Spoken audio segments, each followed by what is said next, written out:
할렐루야. 주님의 은혜와 평안이 여러분과 또한 여러분의 가정 가운데 함께 하시기를 기원합니다. 1800년대 미국 뉴저지의 한 목사님의 가정에 클리브랜드라는 한 아이가 태어났습니다. 이 아이는 어린 시절부터 목사님의 신앙교육 아래 또 신앙의 가정 안에서 신앙이 잘 성장하였고 또 공부를 좋아하였기 때문에 미래가 촉망되는 참 어린 아이였습니다. 그런데 이런 클리브랜드에게 16세 때에 아버지가 세상을 떠나고 말았습니다. 그로 말미암아 그는 학업을 포기하고 방황하며 살아가게 된 것이죠. 매일마다 술에 취해 비틀거리며 살아가게 되었습니다. 그렇게 방황하던 어느 날 밤에 친구와 함께 술에 취해 비틀비틀거리며 길을 걷다가 술집을 찾아 길을 걷다가 교회를 지나게 되었습니다. 교회를 지나가다 보는데 한 게시판에 성구가 붙여져 있었습니다. 아마도 그 주일에 전할 말씀이었던 것 같습니다. 두 친구는 술에 취해서 히덕거리면서 그 성구를 조롱하듯이 읽었습니다. 그 성구의 내용은 이렇습니다. 야고보서 1장 15절. 욕심이 잉태한즉 죄를 낳고 죄가 장성한즉 사망을 낳느니라.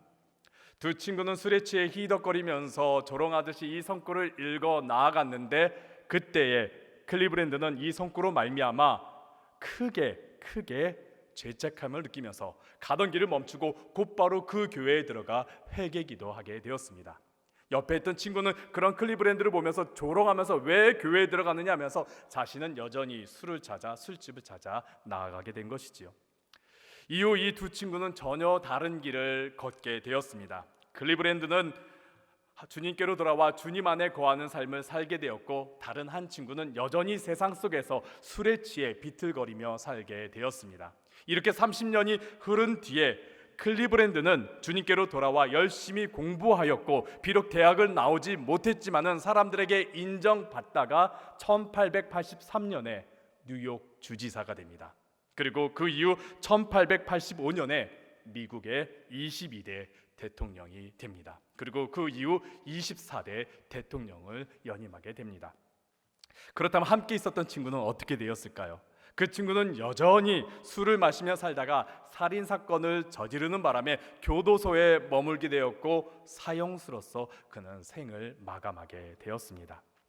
클리브랜드는 주님께서 보여주신 그 생명의 길을 택하여 은혜의 삶을 살았던 반면에, 옆에 있던 친구는 여전히 세상의 길을 택하면서 멸망의 길을 걷게 된 것입니다.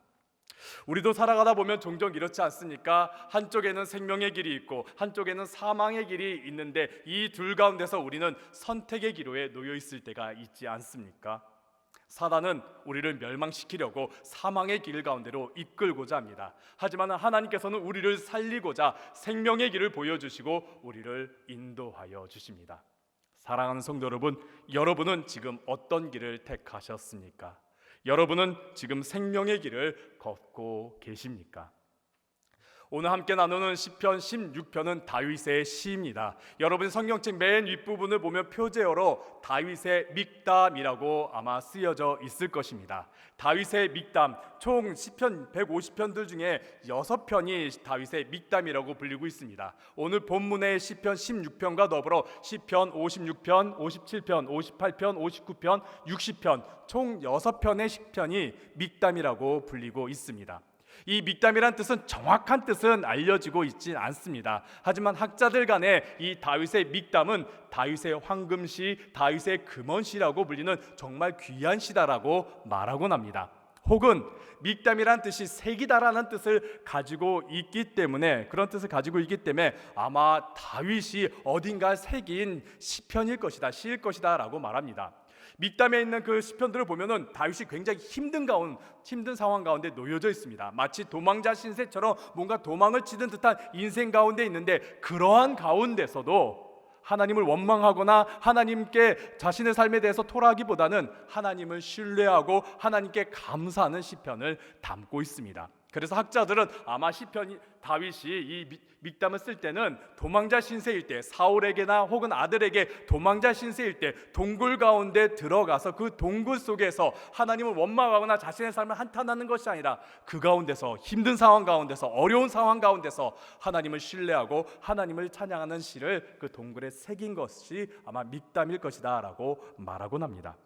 오늘 본문 시편 16편을 보더라도 그렇습니다. 다윗은 뭔가 도망을 치고 있습니다. 무언가의 도망을 치고 있습니다. 자신의 삶이 뭔가 굉장히 어려운 가운데, 힘든 가운데 놓여져 있습니다. 자신이 통제하지 못하는 굉장히 힘든 상황 가운데 놓여져 있는 것이지요. 어떻게든 이 상황을 피하고 싶고 이 상황 가운데서 도망치고 싶은 상황 가운데 놓여져 있습니다. 그래서 다윗은 1절에서 그가 말합니다. 하나님 나를 지켜주소서. 내가 주님께 피합니다.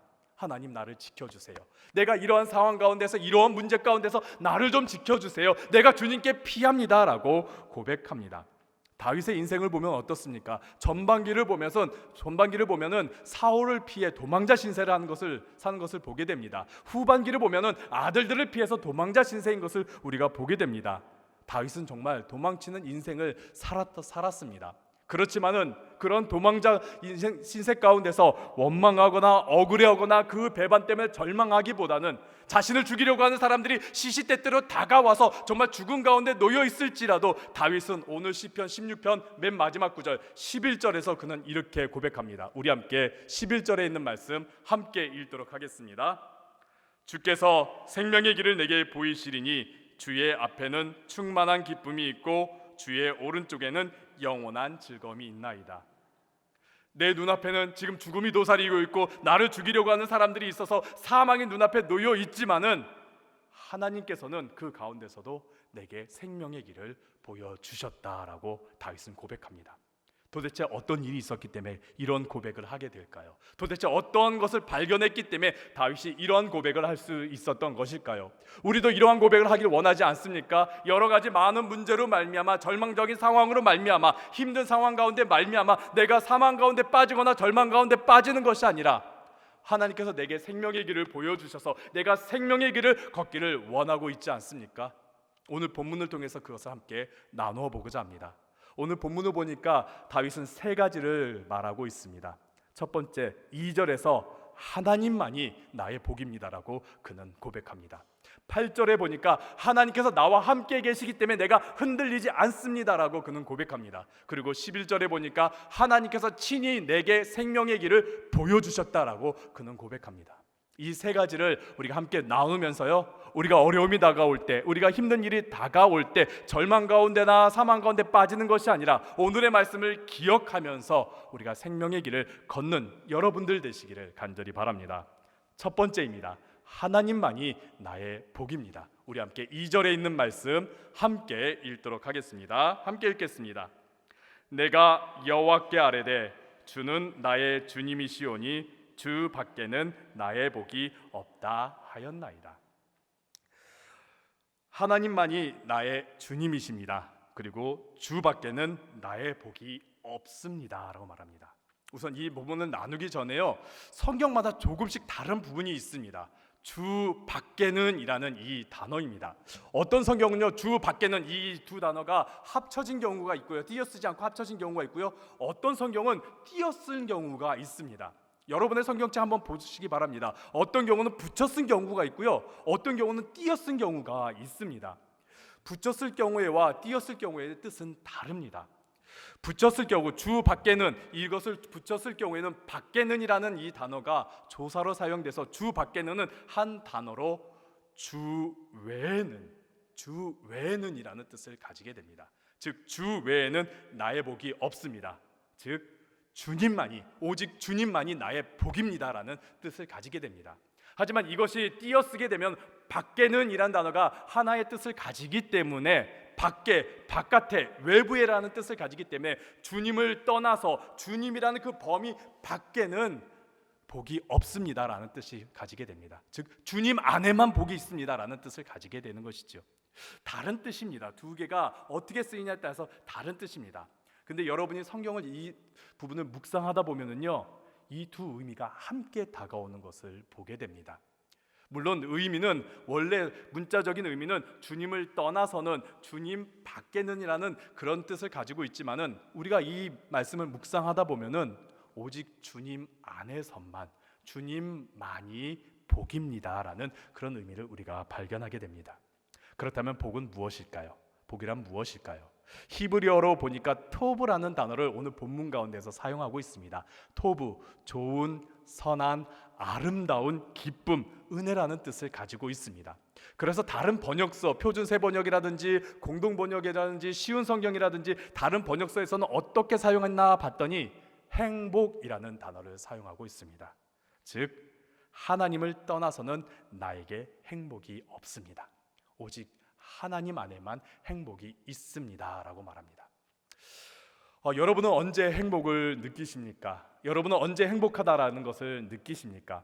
세상에서는 무엇인가 만족되었을 때, 무엇인가 충족되었을 때 나는 만족합니다, 나는 행복합니다 라고 말하지요. 미국의 심리학자 매슬로우는 그가 발표한 인간 욕구 5단계라는 것을 발표했습니다. 이 인간 욕구 5단계를 충족할 때 우리는 만족합니다, 우리는 행복합니다 라고 말하곤 합니다. 이 매슬로우의 5단계를 보면 1단계, 맨 밑에 1단계는 생리적 욕구, 그리고 그 위에는 안전의 욕구, 3단계는 사회적 욕구, 그리고 4단계는 존경의 욕구, 5단계는 자아실현의 욕구를 말하고 있습니다.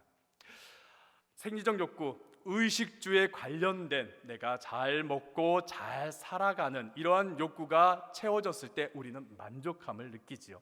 그리고 우리는 안전의 욕구, 내가 정말 이러한 삶 가운데, 우리의 삶 가운데 안전하다고 느끼면은 우리는 만족함을 느낍니다. 그리고 살아가면서 내가 어딘가에 소속이 되고 어떤 사람들과 친밀한 관계를 맺을 때 우리는 만족하게 되고요. 그리고 사람들에게서 내가 인정을 받을 때에 존경의 욕구가 채워졌을 때 우리는 행복하다라고 종종 말하곤 합니다. 무엇보다 내 꿈이 이루어졌을 때에, 내가 향하고자 한 것이 이루어졌을 때에, 내 목표를 쟁취했을 때에 우리는 행복하다라고 고백하곤 합니다. 그런데요, 현대 사회를 보면은요 그렇지 않은 것 같습니다.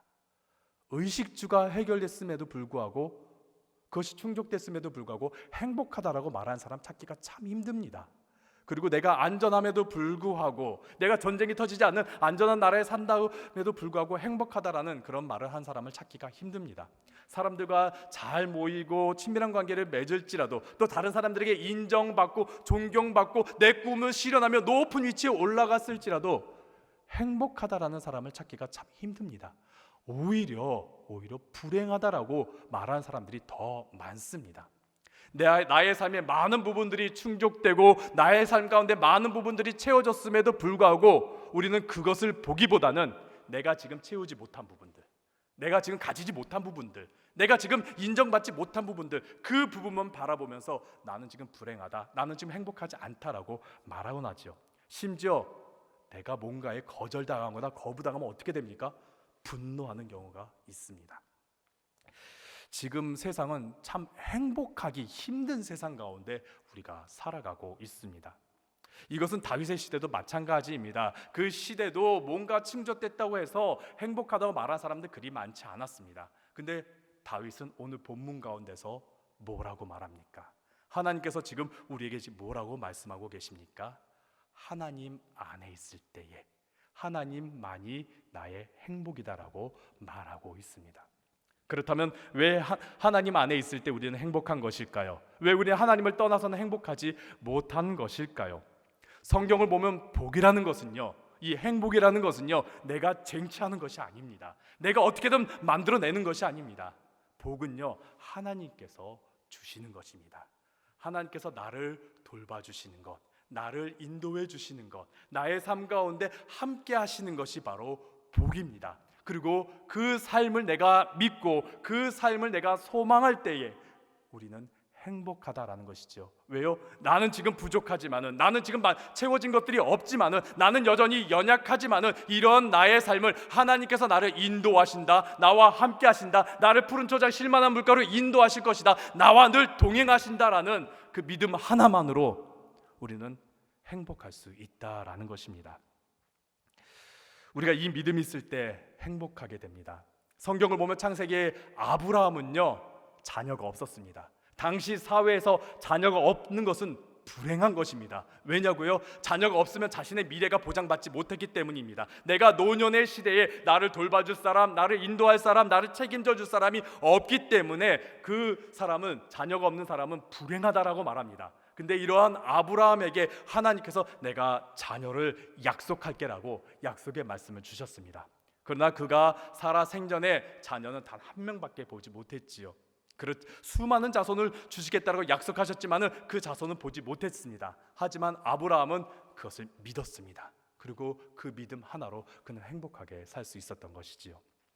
신명기 33장 29절에 있는 말씀을 보면은 모세가 이제 이스라엘 사람들에게 마지막으로 축복하면서 이렇게 말합니다. 이스라엘이여 너는 행복한 사람이로다. 이스라엘이여 너는 행복한 사람이로다. 지금 이스라엘이 어떤 상황 가운데 있느냐? 광야 한복판 가운데 있습니다. 지금 약속의 땅에 들어간 게 아닙니다. 약속의 땅에 들어가서 잘 살고 있는 상황이 아닙니다. 여전히 광야 가운데, 부족한 가운데, 연약한 가운데, 위험에 노출되는 가운데 있습니다. 근데 이런 이스라엘 백성들을 모세가 바라보면서 이스라엘 사람들이여 너희는 행복한 사람들이다 라고 말합니다. 왜요? 하나님께서 너희를 지켜주시기 때문에, 하나님께서 너희와 함께 하시기 때문에, 하나님께서 너희와 동행하시면서 너희에게 구름과 또 불기둥으로 말미암아 너희를 돌보시며 인도하시기 때문에 너희는 행복한 사람이다라고 말합니다. 하나님께서 우리와 함께 하시면, 하나님께서 우리를 인도하시고 돌보시면 그것만으로 우리는 충분하고 행복하다라는 것이지요. 우리도 과거에 그런 삶을 살았습니다. 우리도 하나님 한 분만으로 만족하며 살았던 삶이 있었습니다. 이렇게 좋은 환경 가운데 예배드리지 못하더라도 더운 가운데, 추운 가운데, 불편한 가운데, 또 딱딱한 가운데, 여러 가지 힘든 상황 가운데 예배드릴지라도, 나는 가난할지라도, 나는 연약할지라도, 나는 아무것도 없을지라도 우리는 주님 한 분만으로 만족하며 살고 한 분만으로 행복했던 적이 있습니다. 그런데 여러분 지금 어떻습니까? 좋은 환경 가운데 예배드리고 있고요, 정말 풍요로운 가운데 우리가 살아가고 있고요, 많은 것을 누리며 살아가고 있는데 여러분은 지금 행복하십니까? 만약 행복하지 못하다라면은 우리는 지금 하나님으로부터 멀리 떨어져 있다라는 것입니다. 우리가 하나님 안에 거할 때에 행복함을 누릴 수가 있습니다.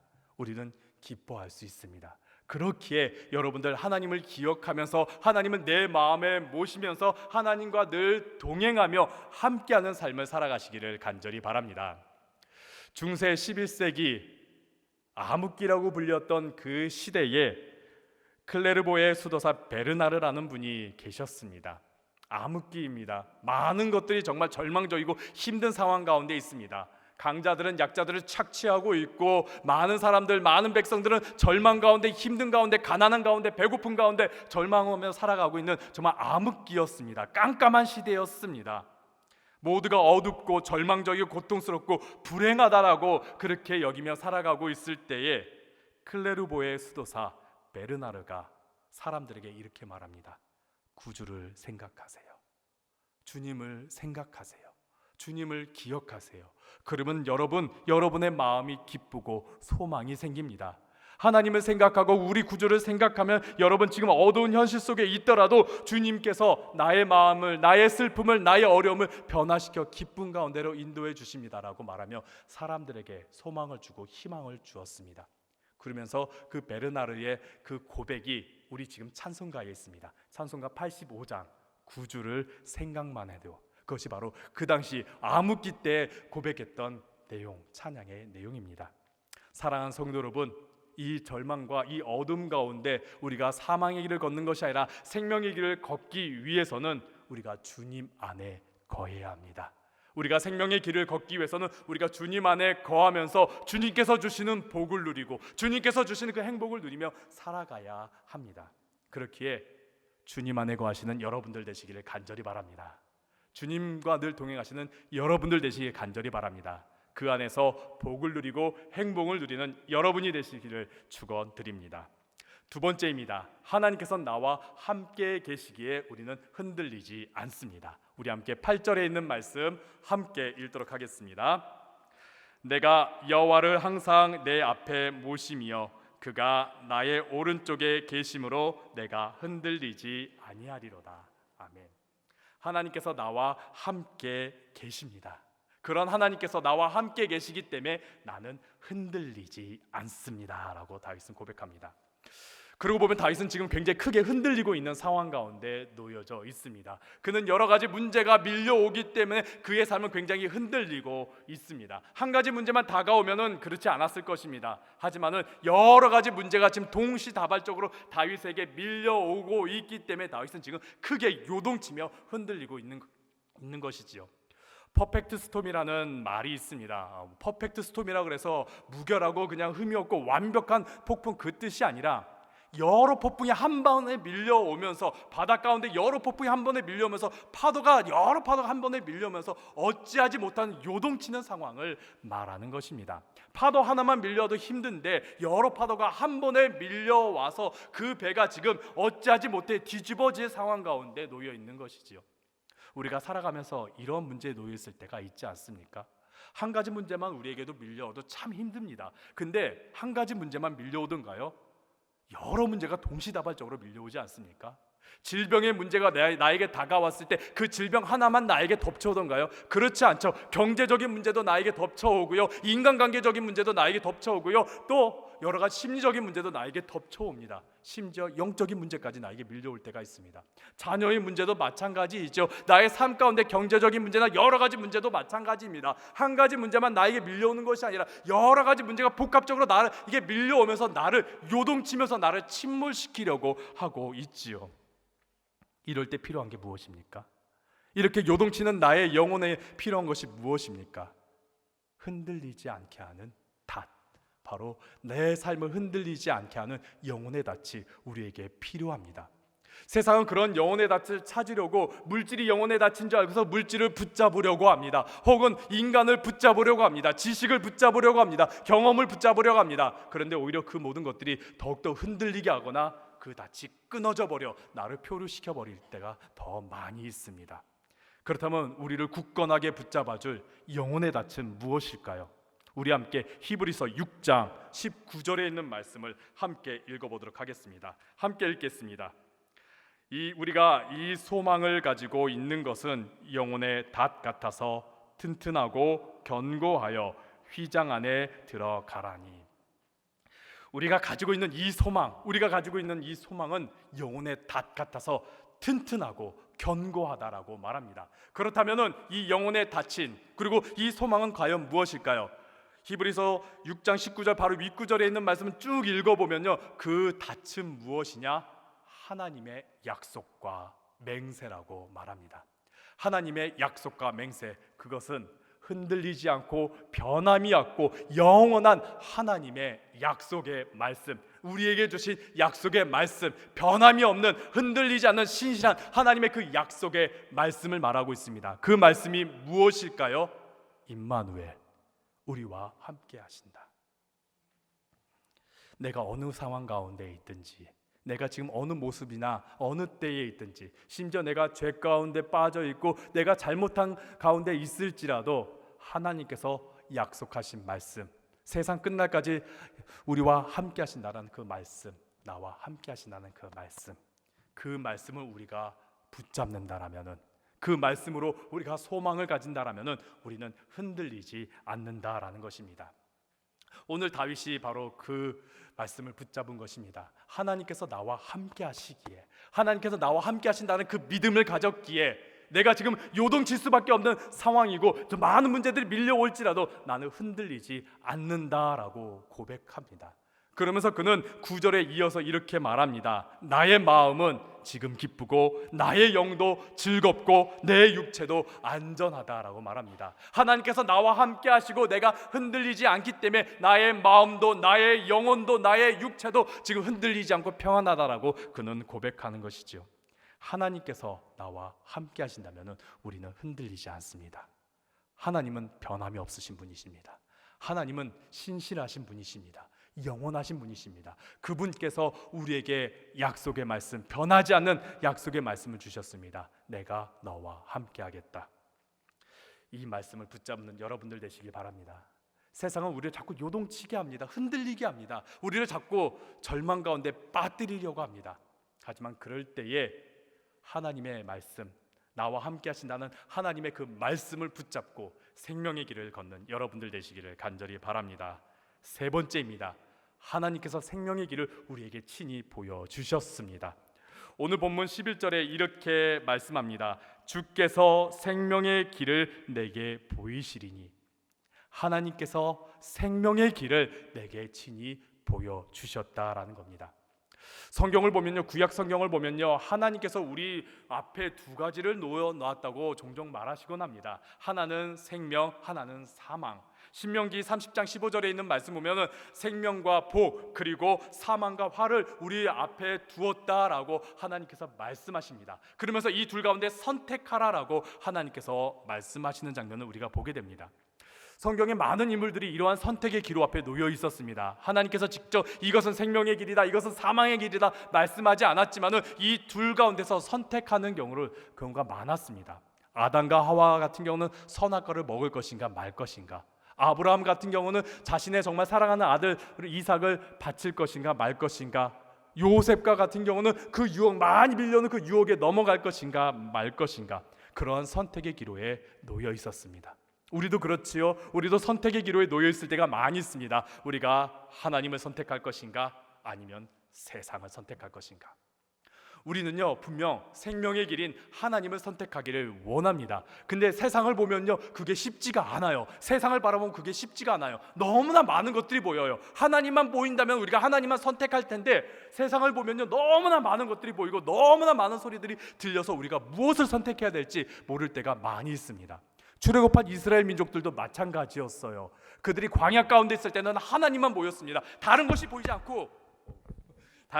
않고 하나님만 보였기 때문에 그들은 하나님만 선택할 수 있었습니다. 그렇지만은요, 약속의 땅에 들어가니까 어떠합니까? 너무나 보이는 게 많습니다. 생각할 거리가 너무나 많아집니다. 그러다 보니까 하나님께서 생명의 길과 사망의 길을 눈앞에 두었음에도 불구하고 그들은 생명의 길을 선택하는 것이 아니라 자꾸 이 둘 사이에서 머뭇머뭇거리는 것을 성경을 통해 우리가 보게 됩니다.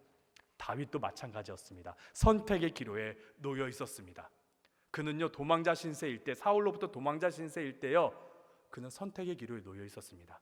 당장 사울을 죽이고 왕이 될 수 있는 기회가 여러 번 있었습니다. 다윗은 인기가 많았습니다. 또 힘도 있었습니다. 그래서 그 인기와 힘을 힘입어서 왕위를 찬탈할 수 있는 기회가 있었습니다. 그가 블레셋에 위탁하고 있을 때에, 머물러 있을 때 그 블레셋 힘을 힘입어, 외부의 힘을 힘입어 왕위를 찬탈할 수 있는 기회도 충분히 있었습니다. 다윗은 세상의 방법으로, 현실적인 방법으로 왕이 될 수 있는 기회가 많았습니다. 그것을 선택할 수 있는 기회가 많았습니다. 그럼에도 불구하고 그는 그것을 선택하지 않았습니다. 왜요? 오늘 본문을 보니까 하나님께서 생명의 길을 그에게 보이셨기 때문입니다. 우리가 이 생명의 길과 사망의 길 사이에서 우리가 무엇을 선택해야 될까 머뭇머뭇거리고 있을 때에 하나님께서는요, 우리에게 생명의 길을 친히 보여주십니다. 그 생명의 길이 무엇일까요? 바로 예수 그리스도입니다. 예수님께서 요한복음 14장 6절에서 뭐라고 말씀하십니까? 내가 곧 길이요 진리요 생명이니. 우리 예수님께서 친히 이 땅 가운데 오셔서 무엇이 생명의 길인지를 알려주시고 또 나타내 주셨습니다. 근데 우리는요, 그럼에도 불구하고 잊을 때가 있고 혹은 선택하기 어려울 때가 있습니다. 그럴 때에 예수님께서 또 말씀하셨습니다. 우리에게 보혜사 성령님을 보내줄 터이니 보혜사 성령님이 우리에게 어떤 길을 가야 할지 알려주시고 또 그 길로 인도해 주신다라고 말씀해 주셨습니다. 그렇게 여러분, 정말 여러 가지 선택의 기로에 놓여 있을 때, 내가 정말 생명의 길을 걷기 위해서, 내가 정말 주님의 길을 걷기 위해서 이 길을 선택하고 싶은데 내가 어떻게 해야 될지 모를 때에 주님을 기억하시면서 기도하시기 바랍니다. 하나님께서 우리에게 생명의 길을 보여주십니다. 내가 가야 될 길을 보여주십니다. 그리고 인도해 주십니다. 여성 사역자 김민정 목사님이라는 분이 계십니다. 여러 가지 책을 저술하였고요, MCM이라는 그런 메이커로 유명한 성주 그룹에서 사목으로 활동하신 분이시기도 합니다. 현재는 좋은 목회 연구소에서 대표로 섬기시고 계신데 많은 분들에게 존경받는 참 훌륭한 여성 목회자이십니다. 그분이 책을 쓰셨는데 그 책 제목은 죽음을 선택하기 전에라는 책입니다. 정말 숨기고 싶고 자기에게 약점과 치부와 같은 그런 내용인데, 그런 내용을 마치 시편에 있는 내용처럼 풀어쓴 책입니다. 원래 김민정 목사님은 목사님이 아니셨습니다. 한 목사님의 아내인 사모님이셨습니다. 그분은 정말 교회를 부흥시키기 위해서, 하나님을 위해서 정말 열심히 헌신하면서 사역하셨습니다. 많은 것을 포기하고 많은 것을 희생하시면서 정말 주님을 위해서 희생하며 열심히 사역하셨던 분이 김민정 목사님이었습니다. 근데 그분에게 감당하기 힘든 너무나 큰 시련이 밀려왔습니다. 남편과 함께 했던 그 사역이 모두가 다 무너지고 말았습니다. 교회는 쪼개졌고요, 교회는 무너지고 말았습니다. 그러면서 가정도 쪼개지면서 무너지고 만 것이지요. 한순간 교회에서 쫓겨나고 가정에 쫓겨나면서 혼자 되어버리고 만 것입니다. 그런 가운데 그 누구도 자신을 찾아오거나 위로해 준 사람이 없다라고. 그렇게 나는 사랑받지 못한 사람인가 보다, 나 지금 굉장히 억울한데 나 이거 복수하고 싶은데 나는 그런 힘도 없구나, 나에게 있는 이 고통과 이 어려움 나 지금 잊고 싶은데 자꾸 떠오르고 그 생각에 꼬리가 꼬리를 물어서 그 생각 때문에, 그 고통스러운 생각 때문에 제정신으로 살아가기 힘들었었다라고 김민정 목사님은 고백합니다. 그러던 가운데 깊은 우울증에 빠져버리고 말았고, 지금의 이 고통을 어떻게든 잊어버리면 해결될 수 있으면 좋겠다라는 그런 심정으로 살다가 어느 순간 17층 난간을 올라서 있더랍니다. 그 앞을 바라보면서 그래, 한 걸음만 더 나아가면 이 고통 다 끝이구나, 그래 이 모든 건 이제 끝날 거야, 나는 이제 이 고통에서 이제 끝이야, 그래 한 걸음 더 나아가자라고 있을 때에 하나님께서 김민정 목사님에게 음성을 들려주셨다랍니다. 그 음성이 무엇이냐?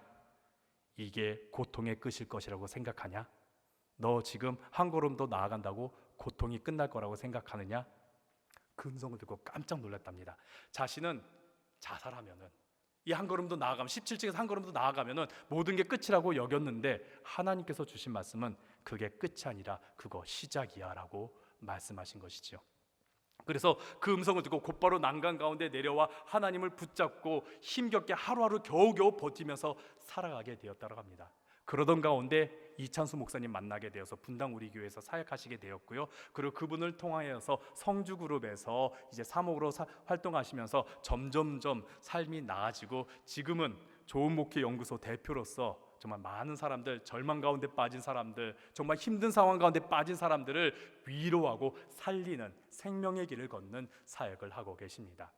김민정 목사님께서 그가 그 절망 가운데, 그 사망 가운데서 건진받을 수 있었던 것은 하나님의 말씀을 붙잡았기 때문에, 하나님 안에 거했기 때문에, 하나님을 붙잡았기 때문이다라는 것이지요. 사랑하는 성도 여러분, 문제가 없으면 얼마나 좋겠습니까? 아픔이 없으면 얼마나 좋겠습니까? 힘든 일이 없으면 얼마나 좋겠습니까? 그런데요, 여러분 앞에는 늘 어려움과 고통과 문제들은 늘 앞에 있습니다. 하지만은요, 그럴 때마다 기억하시기 바랍니다.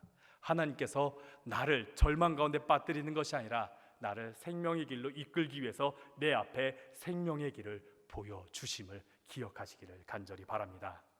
그 길을 걸어가는 여러분들 되시길 간절히 바랍니다. 하나님 안에 거하시면서요, 하나님 안에서 행복하시면서 그 생명의 길을 걸어가시는 여러분들 되시기를 간절히 바랍니다. 그리고 하나님께서 나와 함께 하신다는 그 믿음으로 그 반석에서 흔들리지 않는 가운데 생명의 길을 걷는 여러분들 되시길 간절히 바랍니다.